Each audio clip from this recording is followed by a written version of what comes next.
As you probably know, Jim Carrey has been in a lot of movies over the years. But why is it now, when he's seemingly an outdated actor, are they wanting us to believe that he's nothing more than a nut job? This article here states, Canadians are a peculiar group of people, any nation of human beings that believe Swiss chalet sauce is fit for human consumption, while wild mooses roam around, will look at life a little differently from your average American.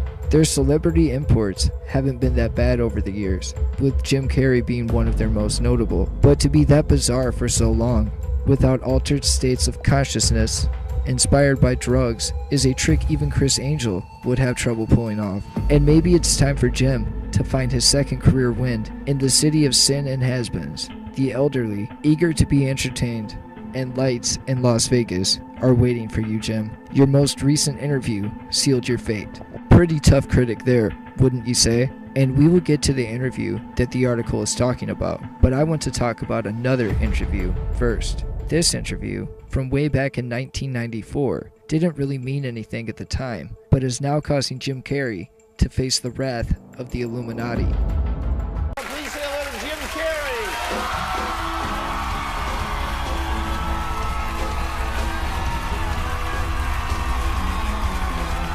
So right off the bat, you should notice that Jim Carrey and Jimmy Kimmel not only greet each other with the classic Freemason handshake, but they also include the Freemason hug.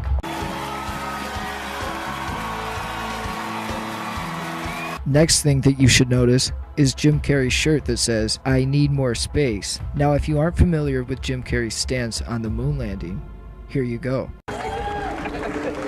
I'm sorry, Jay. I'm sorry. I could see how that would affect your Christmas. I made that whole thing up. What? I'm sorry. I guess I just wanted to seem interesting. I guess there's a real danger of that on this show. There's a pressure. Well, yeah, yes, people come out and they've run out of anecdotes, you know, and they just start making stuff up. Yeah. Like that Neil Armstrong guy. Have you seen him on the talk shows? Neil Armstrong, you mean the first man to walk on the moon? Talk about a fish story. Man, and they're buying it. Oh, yeah.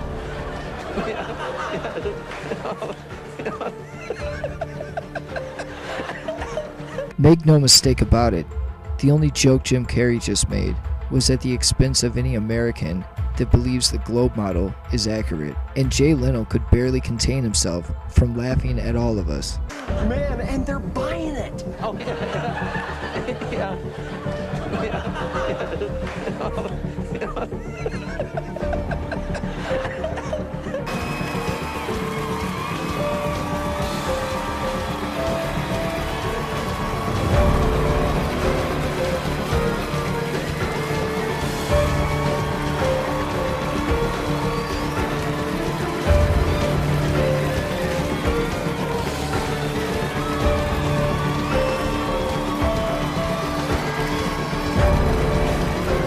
Okay, so why did it take so long for Jim Carrey to take a seat?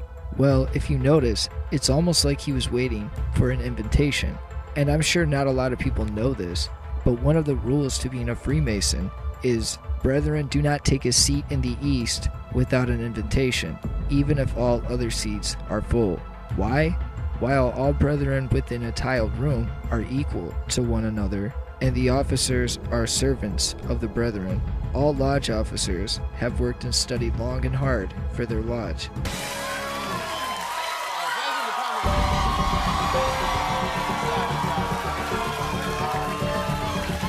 Is that a gang sign? Have you, like you don't know what it is. You don't know what that is. I have no idea. This part is extremely important and often gets overlooked. Jim Carrey isn't joking or trying to be funny at all. The audience is probably only laughing and applauding because one of the producers keeps hitting the damn laugh button. Jim Carrey is legitimately calling out Jimmy Kimmel for being a part of the Illuminati, and although Jimmy Kimmel denies knowing what the secret meaning behind all these symbols are, his hands tell us a different story only 20 seconds in to this video. You don't know, Jimmy Fallon doesn't know, David Letterman doesn't know. We don't know. All the comics and show business don't know what this is. Right? Yeah. What is it? Come on, Jimmy. Seriously, the time is up. People are hip to this kind of stuff. I'm here tonight to blow the lid off it, to be the whistleblower. I'm sick and tired of the secrets and the lies. It is the secret symbol of the Illuminati, and you're a part of it, and it is the all-mocking tongue. How?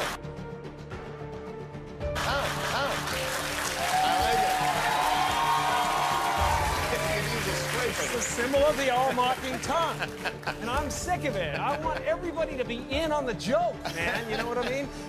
For years now, talk show hosts, people on television, people in sitcoms have been hired by the government to throw you off the track, to distract you, to make you laugh and stuff like that, make you happy and docile so you don't know what's really going on. You know, and they get out there in the woods in a circle naked and they decide these things. And, you know, and you know, look at him trying to come it out. It's hilarious, hilarious. And, you know, and I'm sick of, hold on a second. As you've probably heard, history always seems to repeat itself. Remember all the way back when Dave Chappelle didn't want to join the Illuminati and ran away to Africa? Well, let's listen to some of the similarities between Dave Chappelle and Jim Carrey. Name your price in the beginning. If it ever gets more expensive than the price you name, get out of there. Thus, Africa.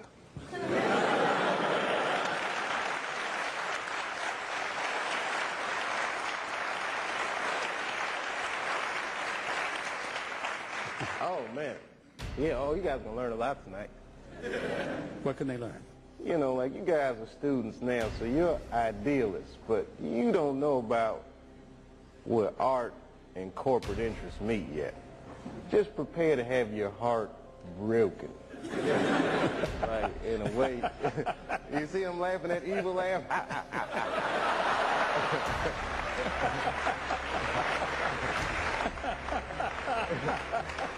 Because he knows, man, and everybody laughs at me, but just get your Africa tickets ready, baby, because it's coming. In a way. You see him laughing, that evil laugh?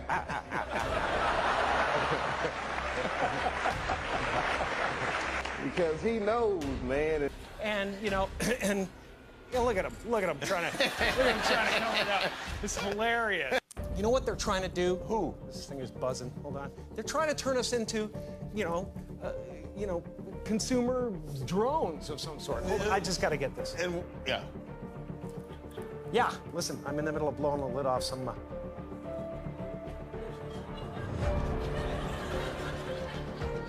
happened? I'm sorry, Jimmy. I was temporarily interrupted by my iPhone 6 Plus.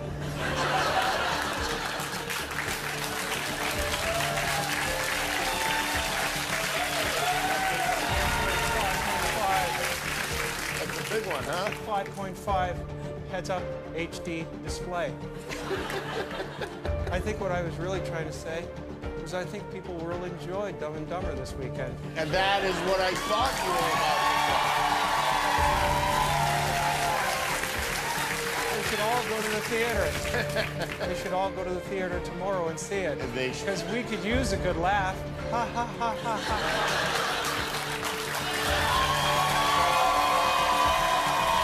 I just showed you a perfect example of two individuals who are a part of a secret society that goes far deeper than either you or I can possibly imagine. You were both in Skull and Bones, the secret society. It's so secret we can't talk about it. What does that mean for America?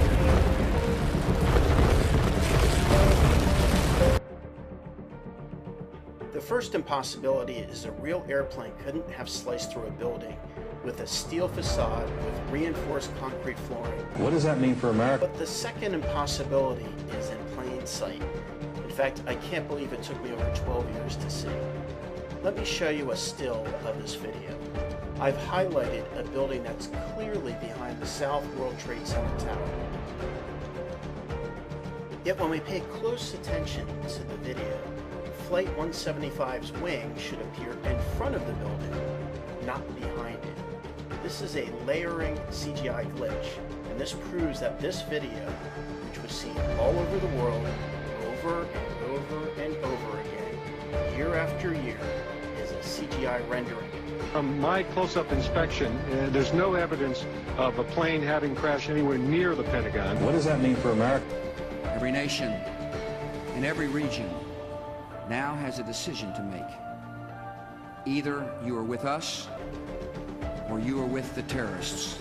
Sometimes we label these people and put them into different groups, like the Skull and Bone Society, or the Freemasons, and maybe more vaguely, the Illuminati. It's our intention. Our intention is everything. Nothing happens on this planet without it. Not one single thing has ever been accomplished without intention. Maybe these secret societies' intentions differ among themselves, but make no mistake about it, when it comes to everyday people like you or me, they share a common interest. And look, I've done my fair share of awkward red carpet interviews, that is for sure, but Jim Carrey is sending the internet into a spin this morning. The actor attended an Icons party for New York Fashion Week, and the reporter was left gobsmacked by his antics. Hey, Jim Carrey. Yes? What? I've covered a lot of fashion weeks. This is the first time I've run into Jim Carrey. Wait, tell me, is it true you're wandering the streets? You need a date to the party? What's up? No. I'm doing just fine. I just, there's no meaning to any of this. So I wanted to find the most meaningless thing that I could come to and join. And here I am. They're celebrating. You got to admit, it's completely meaningless. Well, they say they're celebrating icons inside. Celebrating icons. Boy, that is just the absolute lowest aiming, possibility that we could come up with. It's like icons. Do you believe in icons? I don't believe in personalities. I don't believe that you exist, but there is a wonderful fragrance in the air. Now, I think it is painfully obvious that Jim Carrey is a part of, for lack of a better term, the Illuminati. And although it is easy to say that maybe Jim Carrey regrets becoming a member, once you sell your soul, it's gone. I'm here tonight to blow the lid off it, to be the whistleblower. I'm sick and tired of the secrets and the lies. Now, why is this important? And at this point, why does Jim Carrey even matter? Jim Carrey is starting to say things that people think are strange, but he's only saying the things that he says because he's there to give people that are aware of these secret societies false hope. Because if Jim Carrey knows that something is going on and he's sick of it, then there has to be more people who are sick of it. But I don't think that's a fair assumption to make, considering how painfully obvious the last false flag event was. And honestly, the whole reason I made this video was just an attempt to get around whatever puppet is pulling the strings at YouTube. You see, every time there's a shooting of any kind, these people try and grab our guns. Well, hello, everyone. Here we are again in the aftermath of another terrible, inexplicable, shocking, and painful tragedy, this time in Las Vegas, which happens to be my hometown and Cleto's hometown, Cleto Sr.'s hometown. Who thinks that makes sense? Them, I guess, the people who voted with the NRA. Maybe I'm nuts, but I would like to think we can put politics aside and agree that no American citizen needs an M16 or 10 of them. And maybe that way we don't do this again. Oh, like you don't know what it is. You don't know what that is. I have no idea. They always act like that's the solution, because it makes perfect sense that we would want to disarm ourselves after a shooting occurs. And if you didn't catch that, that was pure sarcasm. And speaking of catching, unfortunately, I think they have finally caught on that we aren't just going to give up our guns. But you know what guns don't work against?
In Portugal, we had a fire just similar to California. Cars are melting, but the trees are intact, the grass is intact, the pavement is intact, the road is intact, everything is intact. But the cars are melting. Why? I don't know, you tell me. This pattern over here, I'm gonna be talking about it. It's leaving Antarctica, and you can clearly see this is HARP or directed weapons, whatever this is. It's steering a hurricane just across Australia. As you can see, these clouds are not natural. And the bizarre thing is, I've never seen such a formation as you've seen right now. I've never seen that. See, the hurricane comes out of nowhere, right? As if it's being formed, geo-engineered indeed. And right behind Brian, we have another one, a much bigger one. It winds at around 200 kilometers an hour. Now, the forecast for now is saying that this is gonna die off before it actually hits Ireland and the UK. In the United States of America, we have chemtrailing and HARP all over. People are curious into why they are chemtrailing California so much lately, right? Well, folks, as I told you guys, I feel like I'm living inside Geostorm. We have one storm after another, just battering the west coast of the United States and Canada. On the 18th, we have this huge storm that dies off when it hits the continent, with really strong winds though. And right after it, on the 21st, a couple of days, we have this other huge storm with very strong winds, again hitting the west coast of the United States and Canada. Now, on the 26th, if I'm not mistaken, I'm sorry, the 23rd. Is it the 23rd? Are you kidding me? This huge storm, the size of the United States of America, something I've never seen before, folks. This doesn't have one eye. It has like a lot of eyes. I've never seen a hurricane with more than one eye, right? But the reason is, and I'm gonna show you in just a couple of minutes, this is actually two hurricanes that got together and became bigger than the United States itself. And if you stop to analyze it, we actually have three hurricane formations, right? Just like in that movie. And this very strange pattern, artificial pattern, coming in from the Pacific Ocean. We shall propose further cooperative efforts between all the nations in weather prediction and eventually in weather control. We shall propose finally a global systems of communication satellites linking the whole world in telegraph and telephone and radio and television. The day need not be far away when such a system will televise the proceedings of this body to every corner of the world for the benefit of peace. Kennedy was talking about weather control with confidence. In April of the previous year, the Tyros satellite had been launched from Cape Canaveral and equipped with solar power to send back images of cloud formations. The national press announced that Tyros, quote, opens up new vistas for weather forecasting and control, unquote. But developments in weather control had already been underway. In 1958, the military announced success with weather modification by sending powerful electromagnetic beams into the upper atmosphere using ionospheric heaters like the one at HARP today. There's a longer article on the history of weather modification in the link below. I advise you to read it, look through it, see the people involved to get a better sense of where we stand on weather modification and even global warming. 1964 cartoon of the Tyros satellite. Little humor. When we predict snow, it snows.